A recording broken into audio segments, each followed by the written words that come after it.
When arguing against increases in the federal deficit, one of the biggest objections I've heard is, George W. Bush was spending like Paris Hilton on a bender. Why the sudden concern with spending now that President Obama is doing it? I think the best way to answer that question is to look at the federal debt as a kind of road trip. Our debt road trip starts in the heart of New York City. For every mile we travel away from Madison Square Garden, the debt increases by about $6 billion. Let's say that every year is an hour. That way we can describe how fast we're increasing the debt in a way we're all familiar with. Miles per hour. We're going to adjust all our numbers for inflation and pick up the road trip at the beginning of the 20th century. It's 1900 and we're outside Newark, New Jersey. For almost 30 years we kind of wander around the New Jersey area, and by the time the Great Depression hits, we're in Trenton. Then we get the Great Depression and World War II. Under Franklin Roosevelt we drive all the way to Greensboro, North Carolina, doing about 40 miles an hour. But with the war over, under Harry Truman, we slammed on the debt brakes, pulled a U-ey, and drove the debt car back just south of Richmond, Virginia. There we hang out for decades, never going further than Cochrane. Then, under Ronald Reagan with the Democratic Congress, we sped up to 50 and drove almost all the way to Atlanta.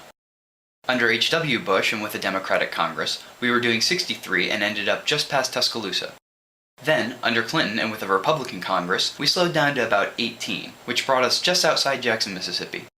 Under George W. Bush and with the Republican Congress, we sped back up to 64, taking us a little bit past the Dallas-Fort Worth area.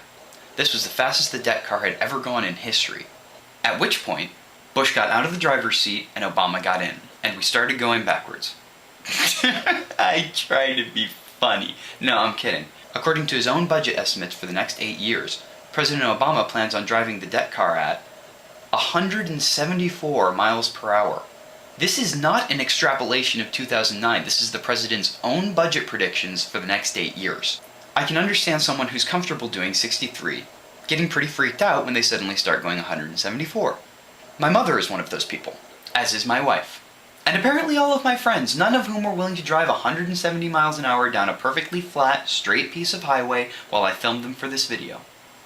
Instead, what you get is this less exciting but somewhat safer visual of how fast Obama is increasing the debt compared to the last 4 presidents. As you can see, Obama's planned spending makes Bush look like a coupon-clipping housewife.